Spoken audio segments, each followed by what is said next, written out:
नमस्ते। आज हम एक बहुत ही दिलचस्प काम करने वाले हैं।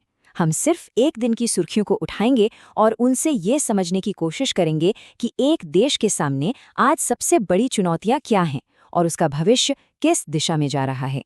तो सवाल ये उठता है, क्या होता है जब ग्लोबल ट्रेड, हमारे शहरों का भविष्य, पड़ोस की पॉलिटिक्स और एआई जैसी नई टेक्नोलॉजी, ये सब एक साथ एक ही समय पर बदलने लगे। चलिए एक एक करके इन मोर्चों को समझते हैं। सबसे पहला मोर्चा है इंटरनेशनल इकोनॉमिक्स का, और इसे समझने के लिए हम भारत और अमेरिका के बीच हुए एक नए ट्रेड डील का उदाहरण लेंगे। देखिए, ये जो समझौता है ये एक दो धारी तलवार की तरह है।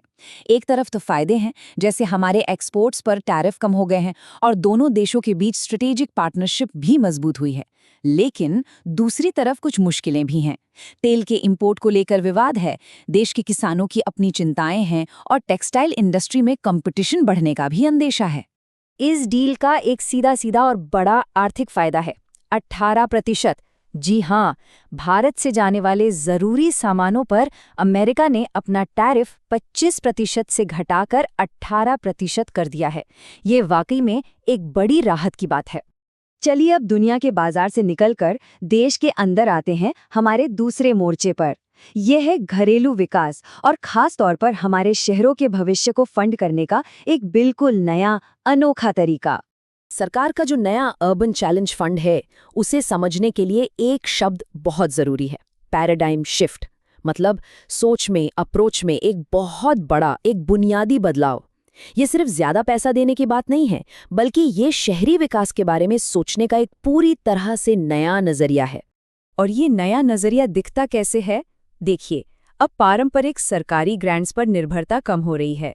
इस फंड का सबसे बड़ा हिस्सा यानी 50% बाजार से आएगा, मार्केट बेस्ड इन्वेस्टमेंट से, जबकि केंद्र सरकार से सिर्फ 25% ही मिलेगा।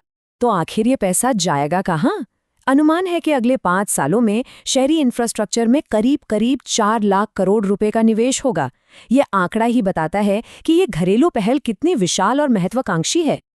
अब अपना ध्यान तीसरे मोर्चे पर लाते हैं। हमारे पड़ोस में जो कूटनीति है, उसकी नाजुक और लगातार बदलती डायनामिक्स। इसे समझने के लिए हम बांग्लादेश में हो रही हालिया घटनाओं पर एक नजर डालेंगे। तो कहानी शुरू होती है 1996 में, जब गंगा जल संधि पर दस्तखत हुए थे। अब सीधे आ जाते हैं 2026 पर। इसी साल फरवरी में बांग्लादेश में एक नई सरकार बनेगी और उसी साल दिसंबर में इस बेहद जरूरी संधि को रिन्यू किया जाना है। मतलब साफ है, समय कम है और दांव बहुत ऊंचे लगे हैं। इस बदलाव की आहट बांग्लादेश सरकार के एक वरिष्ठ सलाहकार के इस बयान से मिलती है।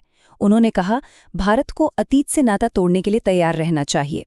ये बयान साफ तौर पर दिखाता है कि इस क्षेत्र में राजनीतिक हवा बदल रही है और आने वाले समय में एक बड़ी डिप्लोमैटिक चुनौती सामने खड़ी है। और अब हम आ गए हैं अपने चौथे और आखिरी मोर्चे पर। ये मोर्चा है तेजी से आगे बढ़ती आर्टिफिशियल इंटेलिजेंस यानी एआई को रेगुलेट करने की ग्लोबल और नेशनल चुनौती का। और ये कोई छोटी मोटी चुनौती नहीं है। हाल ही में हुए एआई इम्पैक्ट समिट में 100 से ज्यादा देशों ने हिस्सा लिया था।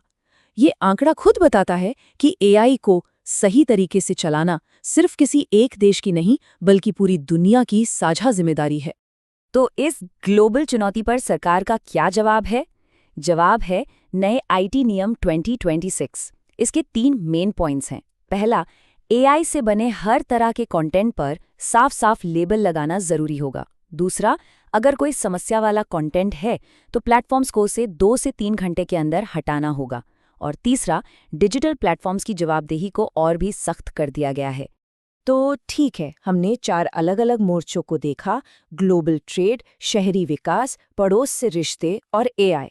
अब इन चारों कहानियों को, जो ऊपर से देखने में अलग लगती हैं, एक साथ जोड़ते हैं और पूरी तस्वीर को समझते हैं।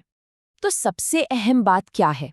ये 4 मोर्चे हैं: global economics, domestic development, regional diplomacy और टेक्नोलॉजिकल गवर्नेंस। और हर मोर्चे की अपनी एक खास चुनौती है, चाहे वो अंतर्राष्ट्रीय समझौतों को देश के हितों के साथ बैलेंस करना हो या फिर नई टेक्नोलॉजी को बिना रोके उसे सही दिशा देना हो। तो असल बात यह है कि ये कोई अलग अलग कहानियां नहीं हैं।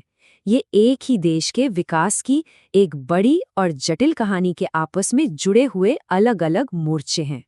तो जाते जाते एक सवाल, इन 4 जरूरी मोर्चों में से वो कौन सा एक मोर्चा होगा जो आने वाले दशक की दिशा तय करेगा? क्या वो वैश्विक व्यापार होगा, हमारे शहरों का विकास होगा, पड़ोसी देशों के साथ हमारे रिश्ते होंगे, या फिर एआई का भविष्य?